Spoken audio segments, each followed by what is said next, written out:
You think pulling away will make them chase you? It won't. In fact, it does the exact opposite. It hands them the permission slip they were already looking for to disappear completely. And here is the wild part. The thing that actually works feels so counterintuitive that most people never try it. They think it is too soft, too easy, too simple. But it is the one thing that makes an avoidant person stop running and start wondering. And by the end of this, you are going to know exactly what to do. Word for word, move by move. Before we get into it, drop the word back in the comments right now if you want them to come back. And make sure you subscribe because what I'm about to share with you is the kind of stuff most people spend years learning the hard way. Okay, let us talk about the avoidant person in your life. Maybe it is someone you dated. Maybe it is someone you are still seeing, but they keep pulling away every time things start to feel real. Maybe it is someone who just went cold on you out of nowhere and you have no idea what you did wrong. You are sitting there refreshing your phone, replaying conversations, trying to figure out the moment everything shifted. And the worst part is you probably did nothing wrong. That is what makes avoidant attachment so maddening to deal with. It is not always about you. It is about them. It is about the way they are wired, the way they have learned to protect themselves from intimacy by running from it the moment it starts to feel too close. But here is what nobody tells you. That wiring can be worked with. You do not have to sit there powerless.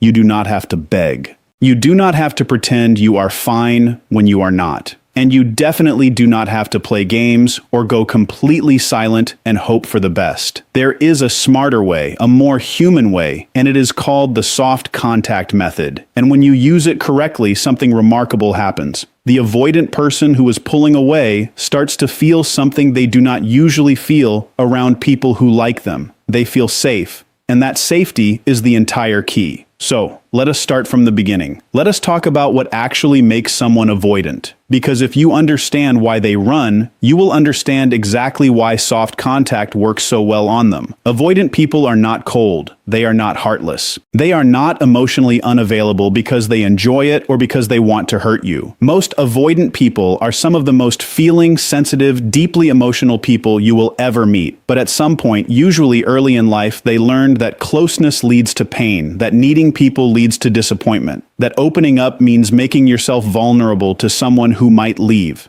who might criticize, who might smother, who might not love you the way you need to be loved. And so they built walls, not because they do not want connection, they desperately want it, but because somewhere deep in their nervous system, closeness equals danger. So what happens when you show interest in an avoidant person? What happens when you text too much or express how much you like them too quickly or make them feel like you need them? Their nervous system starts to panic. Not because of you specifically, but because intimacy is being offered, and their internal alarm system goes off. Get out. This is going to hurt. This person is going to want too much. And so, they create distance. They pull back, they go quiet, they make excuses, they become suddenly busy, and you are left there completely confused because everything felt so good just days ago. Now, here is what most people do wrong in this moment. And I say most people, because this is the natural human response. You feel the distance and you lean in harder. You text more. You ask what is wrong. You try to fix it. You try to reassure them. You maybe even tell them how much you like them, hoping that your honesty will break down their walls. But what that actually does for an avoidant person is confirm their fear. It says to their nervous system, see, this person is going to consume me. This person needs more than I can give. This is exactly what I was afraid of. And they pull back even further. Or you do the other thing, the thing everyone tells you to do. You go completely silent. You disappear. You play the game.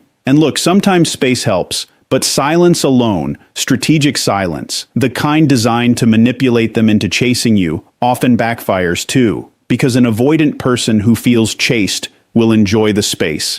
They will use it to decompress and detach. They will tell themselves that it is easier this way, that they did not really need this anyway. And before you know it, what started as a mutual feeling of something real has fizzled into nothing because both of you just stopped showing up. So, what do you do instead? That is where soft contact comes in. And the first thing you need to understand about soft contact is that it is not a trick. It is not manipulation. It is not a strategy to pull someone back who was never right for you. Soft contact is a way of communicating that keeps the door open without putting pressure on the door frame. It is presence without weight. It is warmth without desperation, and it is designed specifically to work with the avoidant person's wiring rather than against it. Here is the fundamental principle behind it. An avoidant person does not run from connection. They run from obligation. They run from the feeling that someone needs them in a way they cannot meet. They run from the heaviness of expectation. So, when you remove the weight, when you show up in a way that is light and genuine and has no desperate energy attached to it, you stop triggering their alarm system, and that is when they start to relax. That is when curiosity begins to replace avoidance. That is when they start to wonder about you instead of running from you. Let me give you the actual method now, broken down into steps you can use starting today.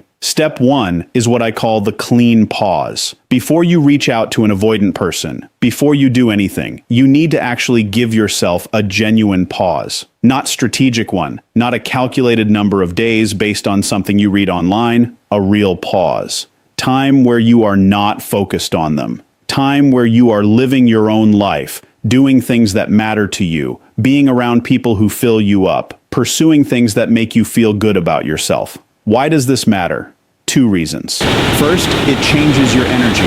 When you reach out to someone from a place of genuine okayness rather than desperate need, it comes through in everything you say, in the words you choose, in the tone of your message, in the feeling behind it. Avoidant people are extremely sensitive to emotional subtext. They can feel need through a screen. They can sense desperation in a 3-word text. So, you need to be genuinely in a good place before you reach out. Not performing okayness, actually being okay. And the second reason the clean pause matters is that it gives the avoidant person actual space to feel the absence of you. If you have been in constant contact and then you suddenly pull back, they will not immediately miss you.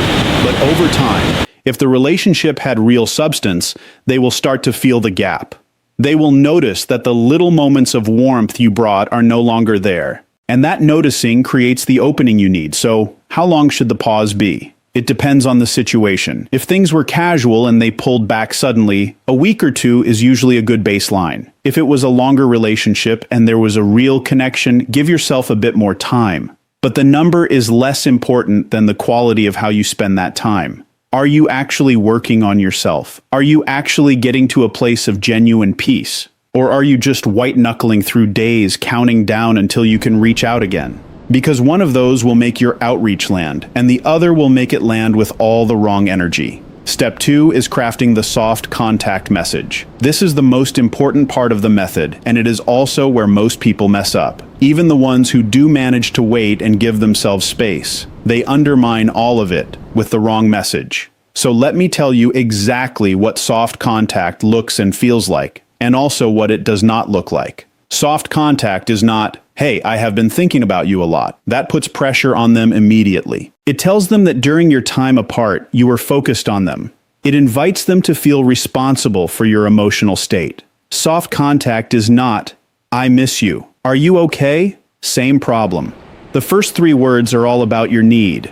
The question puts them in the position of having to manage your feelings. Soft contact is not, "I just wanted to check in." That is code for, "I am thinking about you, and I need to know where we stand." Avoidant people can read between lines better than almost anyone. And soft contact is definitely not a long message laying out your feelings, your thoughts about the relationship, your hopes, your fears, all of it poured into one text at midnight. That is the emotional equivalent of someone running at them full speed. Their instinct will be to dodge. So, what is soft contact? Soft contact is something small, something real, something that has nothing to do with the relationship and everything to do with them as a person. It might be sharing something that genuinely reminded you of them. Not in a romantically loaded way, just something that made you think of them in a natural, human way. Like, "Hey, I just walked past that place we talked about and ended up going in. You were right. It is incredible. It is light. It is real. It is warm." It does not ask anything of them. It does not demand a response. It does not carry weight. It just says, I am still here. I thought of you. No big deal. Or it might be something that taps into a shared interest. Maybe you both loved a certain show or genre of music or a type of food. You send something small connected to that. Not "this made me miss you." Just a brief, natural, genuine share. Something you might send a good friend. The tone is the key here. The tone is the entire thing. It needs to feel relaxed, unhurried, like you have a life and you are living it, and you just happen to think of them in the middle of it.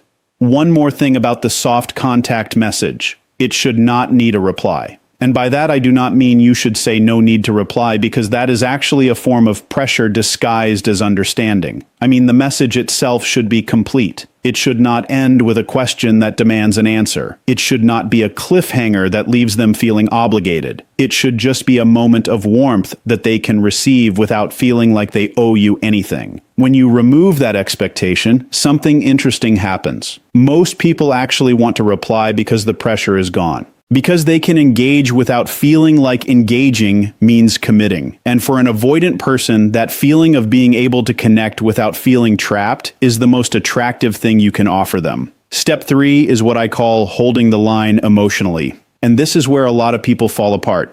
Because the soft contact message works. They send something light and real, and the avoidant person actually responds. And suddenly, all that pent-up emotion comes rushing back. They want to pour everything out. They want to get answers. They want to have the big conversation about what went wrong and where things stand and what this means. And I completely understand that impulse. When someone you care about shows up again, every instinct says now. Talk about it now. Do not let this moment pass.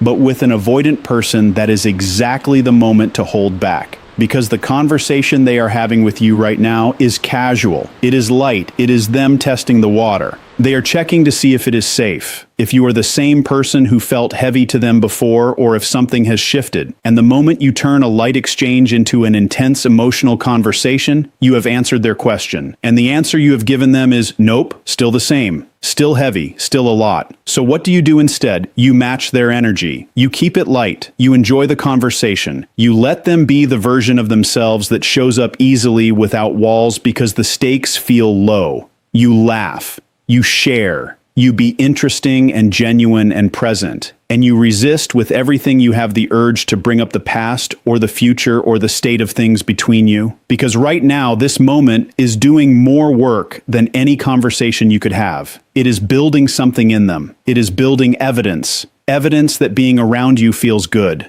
Evidence that you are not going to chase them or corner them or make them feel guilty. And the more of that evidence they collect, the more they want to keep coming back for more. Step 4 is what I call the elevation point. And this is the part that takes the soft contact method from a reconnection tool to something that actually shifts the dynamic long term. The elevation point is when, after a few positive exchanges, after you have rebuilt some warmth and ease between you, you do something completely unexpected for an avoidant person. You show them that you have standards, not in an aggressive way, not in a confrontational way, but in a quiet, confident, self-respecting way that communicates, I like you, and I am also someone who knows what I want. For example, if they start going warm and then pull back again, you do not chase. You do not ask why. You just continue living your life and let the silence speak for itself. Or, if they reach out again and suggest getting together but in a vague, non-committal way, you respond with warmth, but you also bring clarity. You say something like, sounds good. I am free Thursday evening if you want to lock something in. You are not demanding a commitment. You are just being someone who respects their own time enough to make plans rather than wait around on a maybe. This matters enormously to an avoidant person, because most of the people who pursue them eventually abandon their own sense of self in the process. They become so focused on the avoidant that they lose their own groundedness. And the avoidant senses this, and it makes them feel more powerful in the dynamic, which ironically makes them want to run more, not less. But when you hold on to yourself, when you show them that you have a life, that you have standards, that you will not collapse into them, something in the avoidant person's nervous system shifts. They stop seeing you as a threat to their independence. They start seeing you as someone worth being around, someone who will not consume them, someone who is actually safe to get close to. And here is the part that is almost poetic. The very qualities that make someone attractive to an avoidant are often the qualities they were too busy chasing to cultivate because they were busy chasing the avoidant. The groundedness, the self-possession, the sense that you are complete on your own. Those are the things that create real attraction. Not the pleading, not the strategic silence, not the games, just genuine wholeness.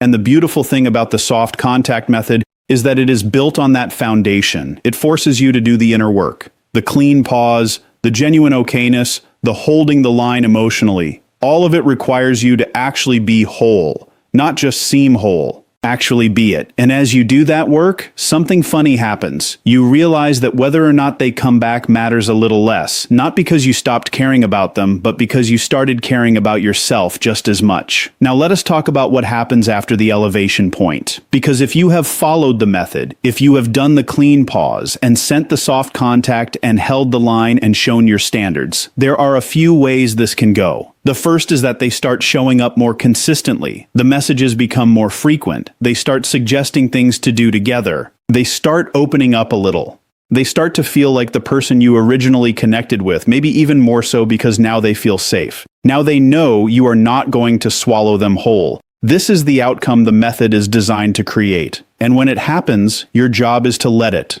Let them come forward. Do not rush it. Do not suddenly switch from soft contact to intense relationship conversations. Let them set the pace for a while. Reciprocate with warmth. Be present. Be real. And over time, as trust builds, you can introduce more depth, more vulnerability, more of the real conversation. But do it gradually. Do it in a way that always leaves them feeling like they have room to breathe.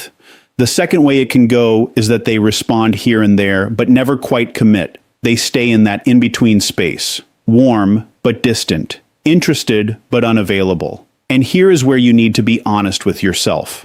How long are you willing to wait in an in-between space? How much of your emotional energy are you giving to someone who cannot decide if they want to be in your life? Because soft contact is powerful, but it is not a magic spell. It cannot override someone's deep unwillingness to change. It can create the conditions for an avoidant person to feel safe enough to come forward, but it cannot drag them forward.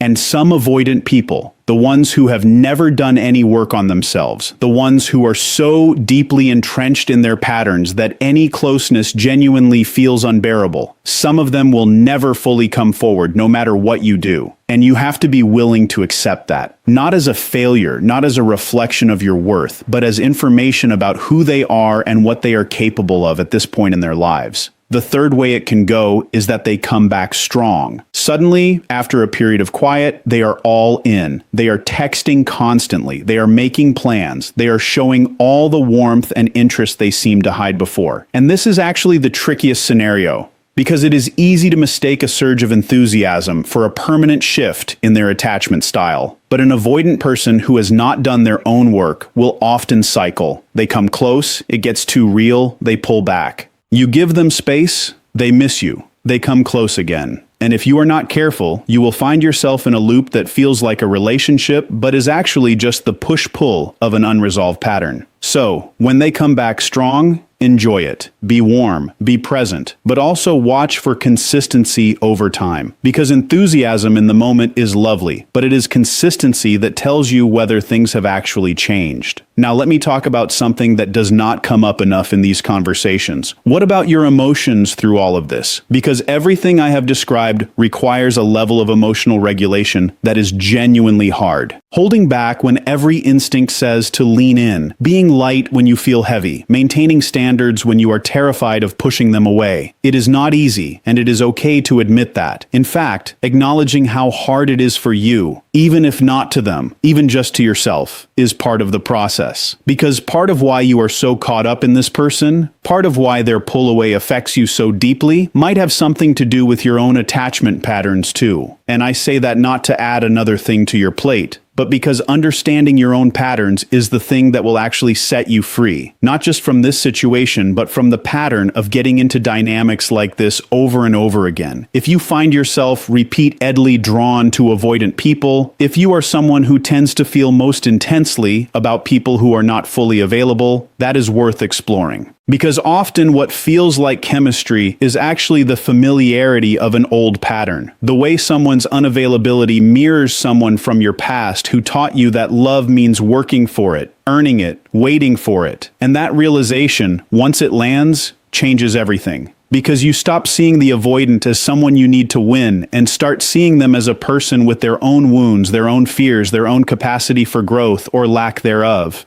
And you start